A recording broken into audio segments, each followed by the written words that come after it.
Bonjour à vous, bienvenue sur la chaîne L'Œil d'Odin, j'espère que vous allez bien. Alors, je vous propose aujourd'hui une présentation de tarot. Le tarot de Camelot.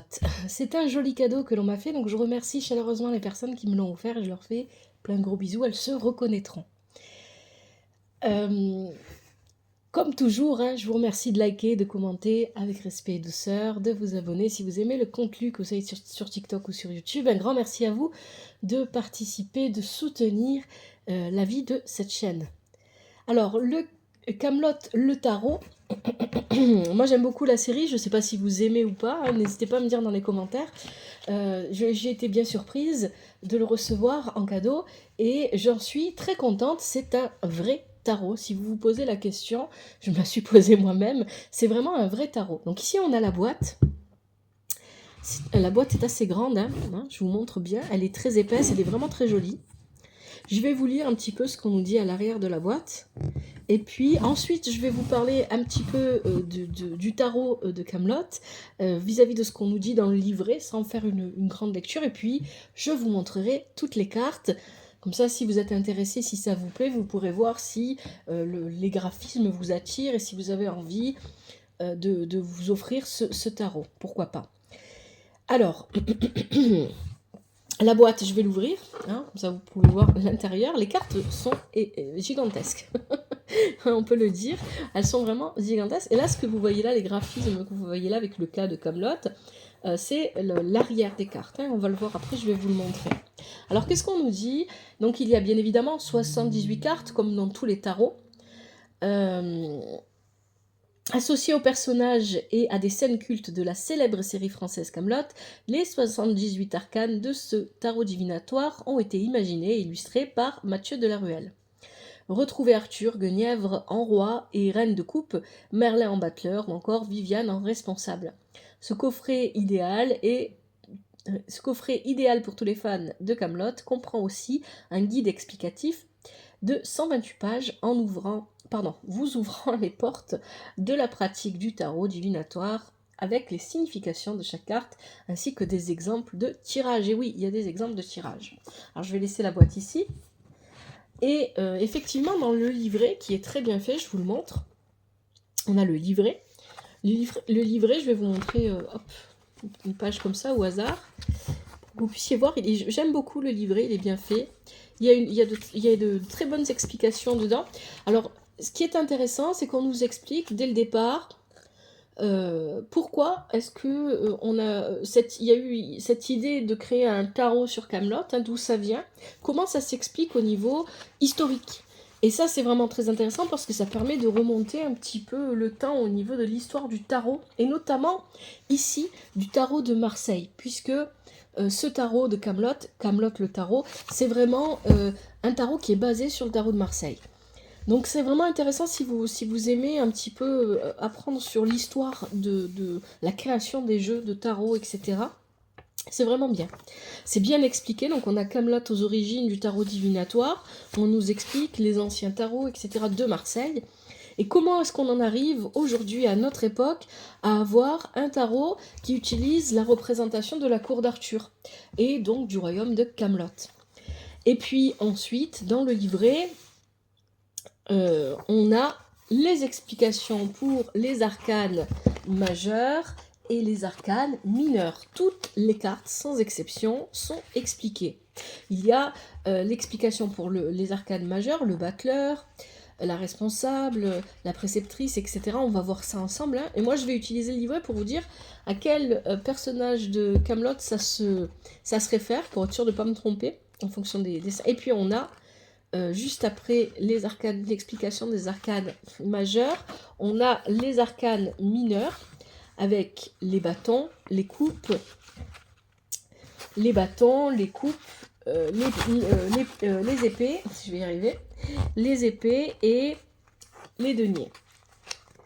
Et on retrouve effectivement tous les personnages de la série sur ces cartes. Et puis à la toute fin, on a des exemples de tirage de tarot. Donc d'abord on nous explique comment lire le tarot. Ce livret rappelle aussi que le tarot est avant tout un outil d'introspection, et ça c'est toujours bon de le rappeler. Très souvent, voilà, vous regardez beaucoup de tirages, hein. Si vous regardez beaucoup de tirages, en tout cas, vous allez comprendre ce que je dis, en ligne ou peu importe où, sur les réseaux, etc. Parce que vous voulez savoir ce qui va vous arriver, parce que vous passez des moments où vous avez envie de sortir de votre vie, etc. C'est pas toujours une bonne démarche d'ailleurs. Parce qu'il faut se rappeler que le tarot est avant tout un outil d'introspection, avant d'être un outil prédictif. Et donc ce tarot-là, il a été conçu avec cet esprit-là. Mais comme il est lié au tarot de Marseille, il est aussi, je pense, malgré lui, prédictif. On verra quand je l'utiliserai. Donc, il y a une bonne explication et on a des tirages. Donc, on nous propose le tirage gallois, qui correspond au tirage en croix. On nous propose la variante à l'Aquitaine. Et on nous propose le tirage Burgonde avec 7 cartes, 7 positions. Et peut-être qu'un jour, je testerai, pourquoi pas, le tirage Burgonde. Arthur, cuillère, voilà. Arthur. Burgonde. Bon, si vous aimez la série comme moi, vous allez comprendre les petites références. Alors, et puis ensuite, une fois qu'on nous explique ces tirages, on a un petit passage. Alors, qu'est-ce qu'on nous dit ici? J'ai pas lu. Les coulisses du tarot divinatoire.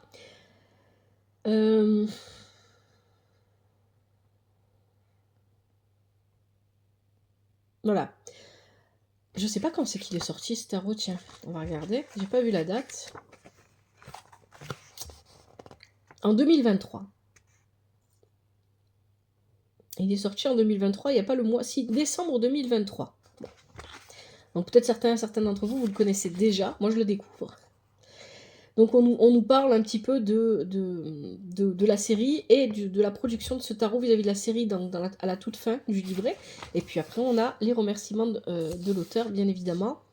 Alors, l'auteur, on nous disait tout à l'heure que c'était Mathieu de la Ruelle. Je le connais pas, je ne sais pas ce qu'il a pu faire ou pas.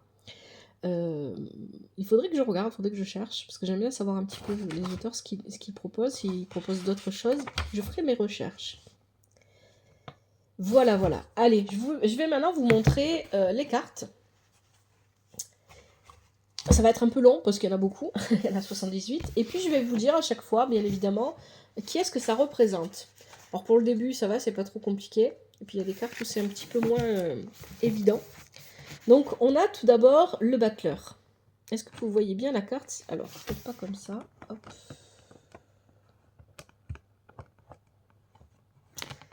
Est-ce que vous voyez bien la carte là? J'espère que vous voyez bien, parce que sinon ça sert à rien de vous montrer la carte.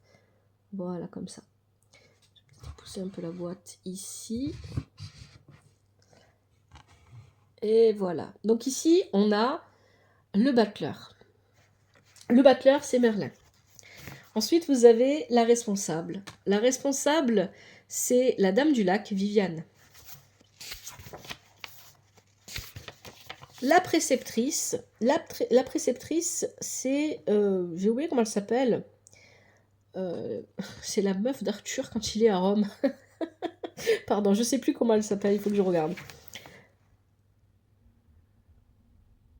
Oui, c'est Aconia Minor. Ensuite, on a l'impérator, l'empereur, César, le pape. Vous reconnaissez, je pense, hein, les personnages. Donc, c'est le père Blaise. Ensuite, on a Nuptiae. Et ici, hop, je vous montre. Nuptiae. Donc, Nuptiae, c'est l'amoureux. Donc, sur cette carte, on a la préceptrice, ici, Anconia, je ne sais plus. On a le futur roi, il n'est pas encore roi, hein, il a les cheveux courts ici. Et on a le père Blaise, là. Ensuite, on a le chariot avec le roi Lot.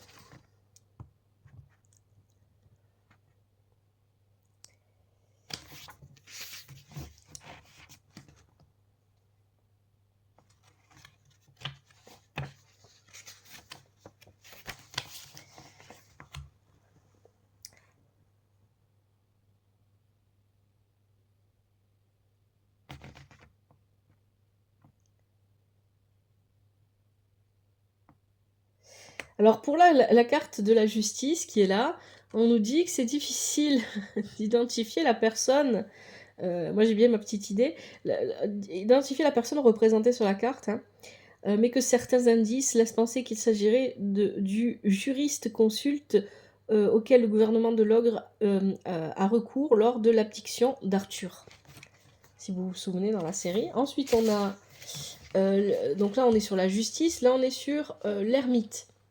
L'ermite à mi-temps, cette carte s'appelle à mi-temps, et sur cette carte, bien évidemment, on voit Lancelot, Lancelot du Lac, le chevalier, puisqu'il il a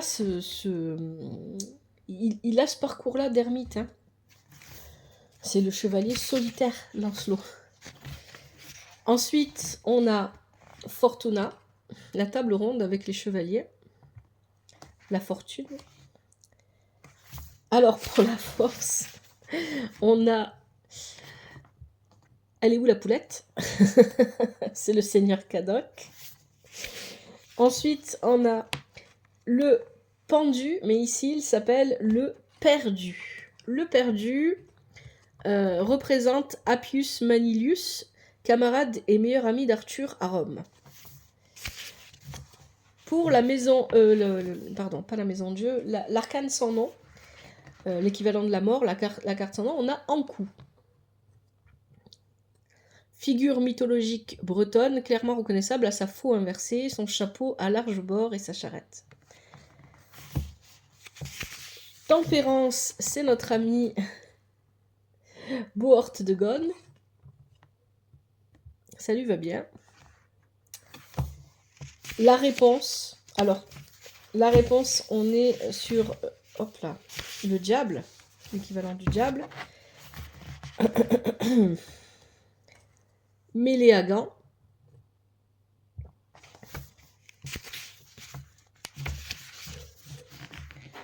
Ensuite, on a la maison Dieu avec le roi Arthur désorienté qui chute de la maison Dieu.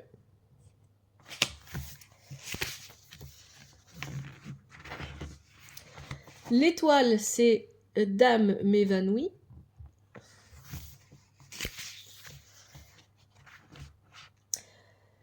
La lune, c'est... Ici, on a la représentation d'un théâtre itinérant avec la lune et qui est en train de jouer une fable d'Ésope, le berger mauvais plaisant.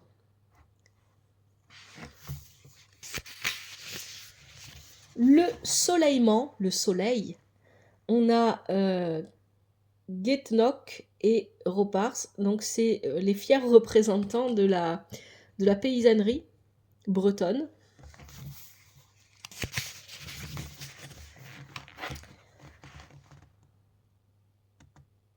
Alors, pour le jugement, la carte est un petit peu difficile, hein, parce que c'est le roi Arthur qui est représenté au moment où il fait sa tentative.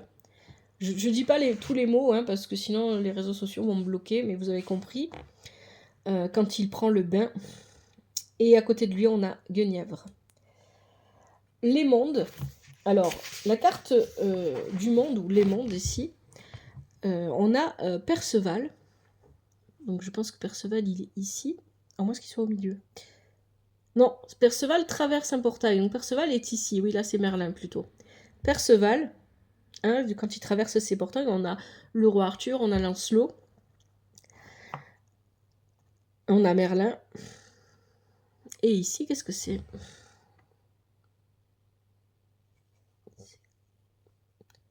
Qu'est-ce que ça représente, ça?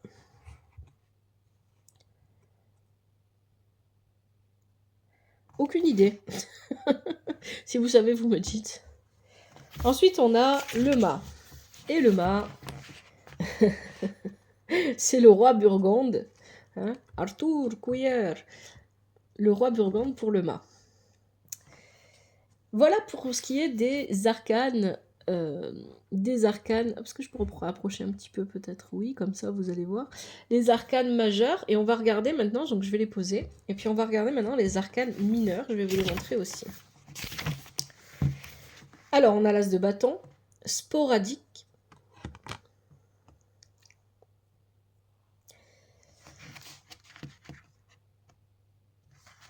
Pour ce qui est du 2 de bâton, on a le répurgateur.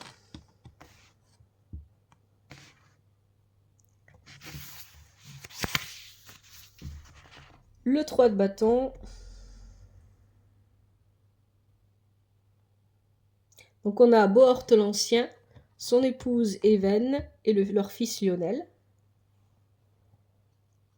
Le 4 de bâton, on retrouve Merlin avec son miroir. Vous savez, la fameuse invention qui rend invisible, si je dis pas de bêtises. Voilà, les plaques de dissimulation. Ensuite, pour le 5 de bâton, donc on a Bohort qui protège sa jeune épouse Berlewen d'une troupe de malandrins menée par Urgan, l'homme goujon. Pour le 6 de bâton, on a Perceval.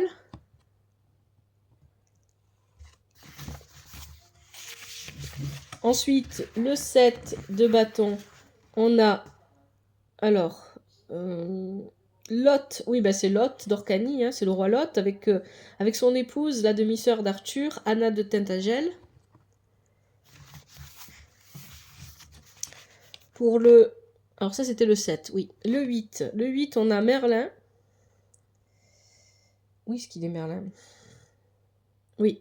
Donc on a Merlin qui parcourt les terres galloises en quête des valeureux chevaliers en devenir et qui seront menés à gouverner auprès du roi. Il expose le projet à Pellinore et sa famille, Hacheflour, son épouse, Nona, sa belle-mère, et Perceval, son fils, lequel s'impatiente face à l'appel de l'aventure.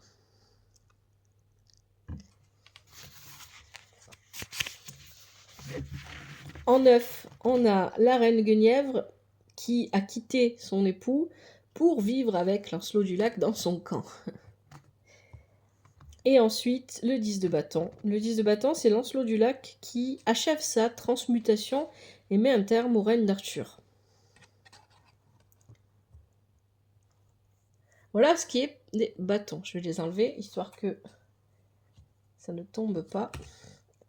Ensuite, on a... Non, on n'a pas fini les bâtons, j'ai des bêtises. On a le valet de bâton. Donc pour le valet de bâton, on a Hervé de Rinel, chevalier de la table ronde, qui monte la garde. Pour le cavalier de bâton, on a le seigneur d'Agonais, fou du roi anobli et bouffon adoubé. Ensuite, pour les reines de bâton, on a la mère d'Arthur, Irgène, et Crida et sa sœur Crida, hein, donc la tante d'Arthur de Tintagel. Ensuite, le roi de bâton, c'est Elias de Kiliwich, dit le fourbe. Et c'est tout pour les bâtons. Ensuite, on va passer aux coupes. Alors, les coupes, donc on a l'as de coupe.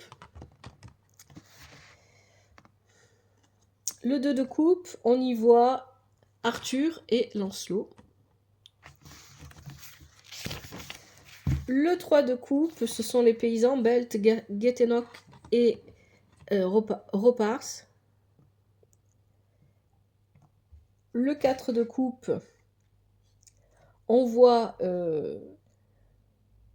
Arthurus, quand il est à Rome, qui est en train d'assassiner le chef des Ostrogoths.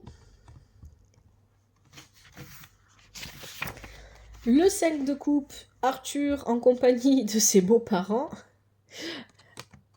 et Dame Célie et Léodagan, et le duc et la duchesse d'Aquitaine. Ensuite, on a le 6 de coupe, c'est Kay, le sonneur.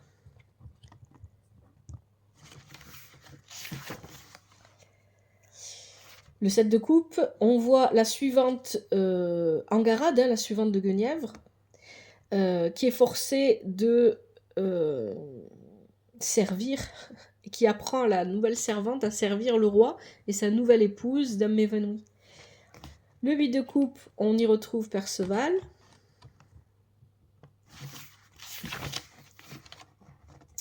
Le 9 de coupe, on a le tavernier. Le 10 de coupe, on a les leaders du clan des semi-croustillants. Hein. Donc on a Perceval, on a Caradoc, on a le tavernier, on a Dame Évanouie, on a Merlin. Et après, je ne me rappelle plus qui sont les autres. Et on a les enfants aussi. Le valet de coupe, le voici. Le valet de coupe, c'est Yvain, je crois. Yvain, chevalier au lion. Le cavalier de coupe, c'est Perceval. La reine de coupe, c'est Guenièvre. Et le roi de coupe, c'est Arthur.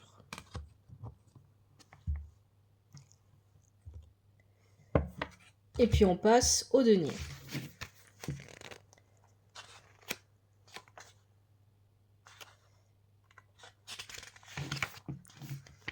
Alors, l'as de denier.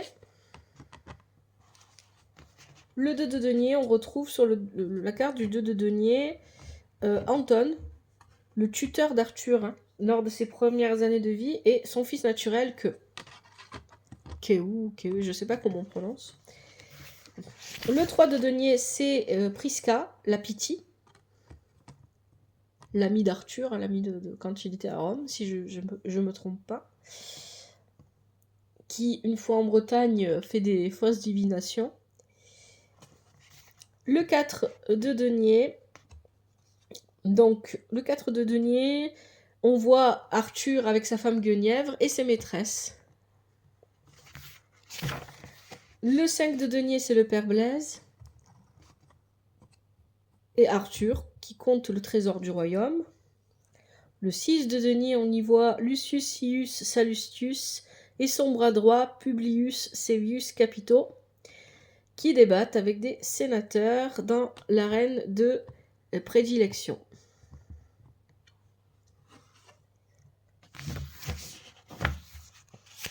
Le 7 de denier, on voit Vénèque qui se querelle avec Vérinus dans les rues de Rome en compagnie de Julia et Licinia, des proches d'Arthurus, qui observent ce qui se passe. Ensuite, le 8 de denier, on a Léodagan, Vénèque, le roi Arthur et Bohorte.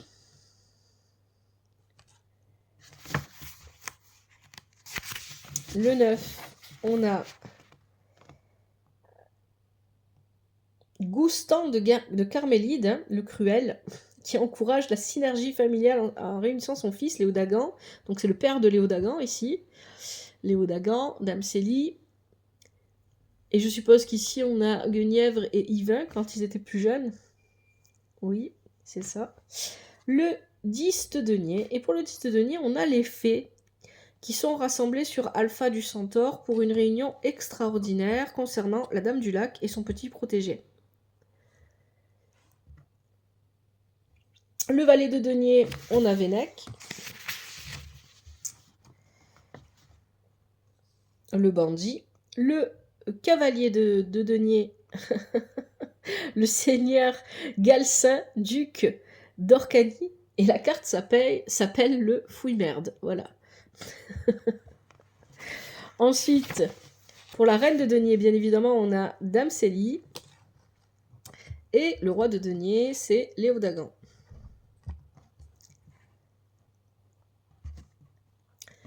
Et on passe maintenant aux épées. Les épées, donc on a Excalibur hein, qui est représenté ici, forcément. Le 2 d'épée, c'est Attila. Attila, chef des Huns, et un de ses compagnons. Le 3 d'épée, on a Titus Nipius Clausia, chef de la milice urbaine de Rome, et Aulus Milonius Procyon, son aide de camp. Le 4 d'épée. Donc le 4 d'épée, on voit le répurgateur muet en paladin, s'entraînant au maniement des armes avec Arthur, et son secondé par le maître d'armes, et le seigneur Cadoc. Le 5 d'épée, c'est le général romain Manius Macrinus Firmus, qui est en train de statuer sur le sort qu'il réserve au jeune Caradoc de Vannes et à son coéquipier, Lannes. Ensuite, le 6 d'épée, on a une escouade de la milice urbaine menée par Vibius Juventius Bestia. Patrouille dans les rues de Rome. Alors, on dit que les soldats qui composent sont parfaitement reconnaissables. Il s'agit de Caius Papinius, Lucius Valerius, Caius Camillus, Appius Manilius et du jeune Arthurus. Le 7. Le 7, ce sont le roi et les chevaliers de la table ronde qui envahissent un camp du renégat Lancelot du Lac. On reconnaît bien les hommes de Lancelot ici avec leur tenue. Le 8 d'épée. Donc là, on est au cœur d'une colline de commandement où le roi Arthur Pendragon lui-même dirige une bataille rangée qui ne se déroule pas comme prévu. Je pense que ça rappelle, pour ceux qui connaissent bien évidemment la série, ça va rappeler beaucoup de... Une belle expression que crie Arthur à ce moment-là. Alors, ensuite on a le 9 d'épée. Donc on a le maître d'armes et Groudou, garde du corps d'Arthur. Et enfin, le 10 d'épée, on a les 6 assassins du 9 d'épée ayant trompé la vigilance du maître d'armes et de Groudou entrent dans la salle du trône où se déroule l'assemblée des rois. C'est quand ils sont attaqués qu'ils se retrouvent à se battre. Okay. Et le valet, je rigole parce que je vois le nom de la carte, le valet d'épée, c'est Gauvin, le célèbre chevalier de la table ronde, hein, et il est membre du clan, je ne sais pas si vous vous rappelez de ça, les petits pédestres. Voilà, ensuite, le cavalier d'épée, c'est Caradoc. La reine d'épée, c'est le seigneur Calogrenant, roi fédéré de Calédonie. C'est une reine d'épée. Et enfin, le roi d'épée, on a Perceval. Voilà, je vous ai montré toutes les cartes. Je vais montrer maintenant le dos des cartes et on va voir un petit peu si elles se mélangent bien. Et je vous laisserai bien évidemment, ben voilà, je ne vais pas m'attarder sur les significations des cartes. C'est à vous de voir si le jeu vous intéresse. Si vous voulez, parce que sinon ça ferait une vidéo qui durerait beaucoup trop longtemps. Alors, voilà le dos des cartes. Hein, ce que je vous avais dit, c'est on a le motif qu'on a ici, là, sur le côté de la boîte, avec le cas de Camelot. Les cartes sont vraiment très très grandes, et je pense que pour les mélanger, voilà, il faut avoir de grandes mains, c'est pas mon cas. C'est un petit peu le bémol. Après, en ce qui est de les mélanger, voilà. Bon, moi je les mélange en les faisant tourner sur la table, hein. Généralement c'est comme ça que je procède, et ensuite je mélange avec les mains, dans les mains. Hop. Et j'ai un peu du mal parce qu'elles sont grandes. Elles ont l'air plutôt de bien glisser. Alors, est-ce que je vais les utiliser pour faire des tirages? Je pense que oui. Peut-être pas tout le temps, parce que je voudrais pas les abîmer non plus, mais... Parce qu'à force, quand on utilise les cartes pour faire des tirages, ça les abîme. Mais oui, parce que c'est un tarot de Marseille, finalement. Je vais bien évidemment l'utiliser. Je vais bien lire le livre pour voir ce qu'on nous dit pour chaque lame, chaque arcane, quelle est sa signification, si elle est plus ou moins éloignée du tarot de Marseille. Mais oui, il y a de grandes chances que je l'utilise. Surtout si ça vous plaît, n'hésitez pas à me le dire. Et donc, dans ce cas-là, vous le verrez dans les tirages que je vous propose tous les mois. Voilà, je vais arrêter là. Donc, je vais vous proposer quelques cartes. Qu'est-ce que je pourrais vous mettre là comme carte qui est pas mal? Allez, moi, j'aime bien Perceval. Je vais le mettre ici.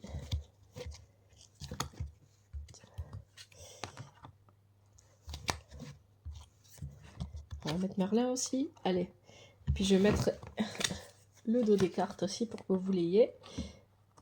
Hop là. Et la boîte. Est-ce que je la mets, la boîte? Je la mets là? Oui. Hop, comme ça, c'est bien. Voilà. J'espère que cette présentation vous a plu. Si c'est le cas, n'hésitez pas à me le faire savoir avec vos commentaires, vos likes. Merci infiniment à vous. Je vous remercie. Je remercie les personnes qui me l'ont offert. Encore une fois, merci, un grand merci à vous. Prenez bien soin de vous. Prenez soin de votre famille. À bientôt. C'était Laïdona.